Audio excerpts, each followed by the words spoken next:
Almost 2 million years ago, the sun rose over a wild, untamed world.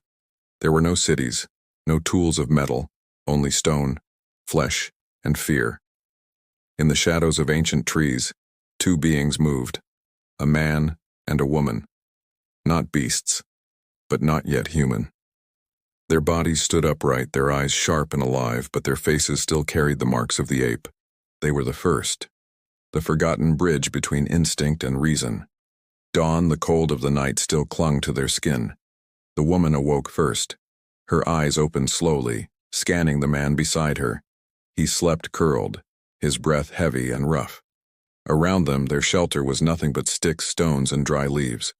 Nothing more. She stood up, sniffed the air. The world was silent. Only the distant cries of birds, the wind through tall grass. She felt hunger. An instinct whispered, "It's time to hunt." The man stirred. No words between them, only glances and short grunts. He understood. Together, they picked up sharp stones, their weapons, their hope. The sun climbed higher, pouring golden light over the savanna. The ground trembled faintly with the rhythm of distant herds, life and danger. The hunt. They walked for hours, bare feet pressed against the hot earth, eyes scanning every shadow. The man saw footprints in the mud, fresh. He crouched, touched the ground, sniffed the air like a beast. Prey was near. But he knew, the hunter is also hunted. Up ahead, a small herd of antelope drank by the river. The man and woman hid behind rocks, their muscles tensed, hearts pounding. They waited. Time meant nothing. Then, movement. He charged. She followed. A stone flew through the air, a cry. One antelope fell, but the sound carried, and from the brush, something stirred. A predator. A massive cat, muscles rippling, eyes burning yellow.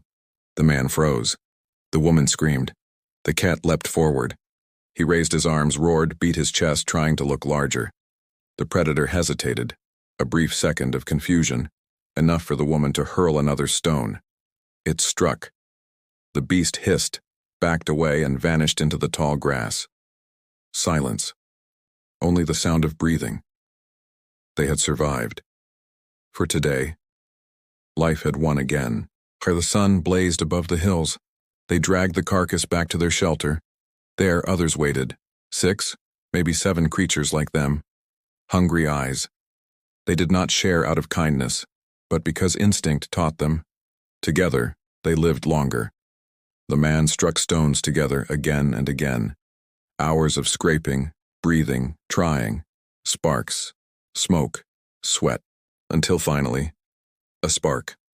The flame was small, trembling like a child. The woman bent close, blowing gently, and the fire grew.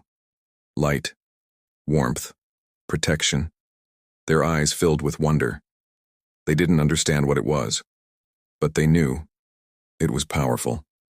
And for the first time, the darkness didn't feel so endless. Afternoon.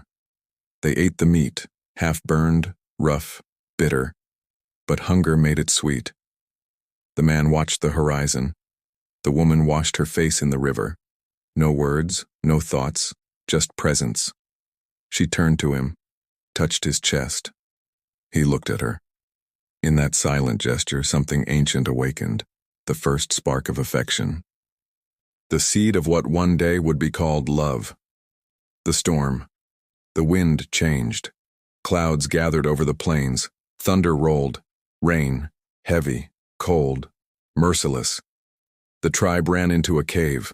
The fire died. Darkness swallowed everything. They huddled together, trembling. Thunder shook the ground. The woman held the man's arm.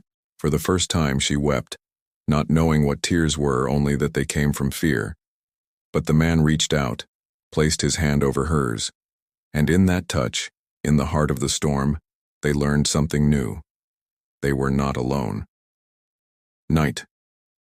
The storm passed. The sky cleared.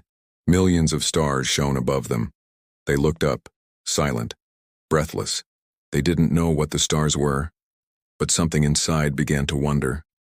Perhaps the first thought, the first question.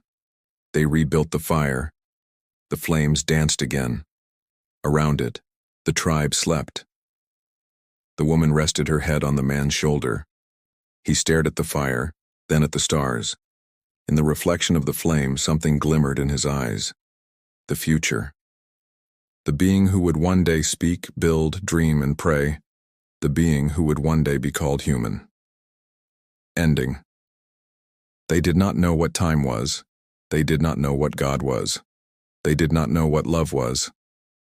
But on that distant day, between fire and rain, between fear and instinct, something new was born inside them. And there, in the silence before history, the first man and the first woman began to learn what it truly means. To live.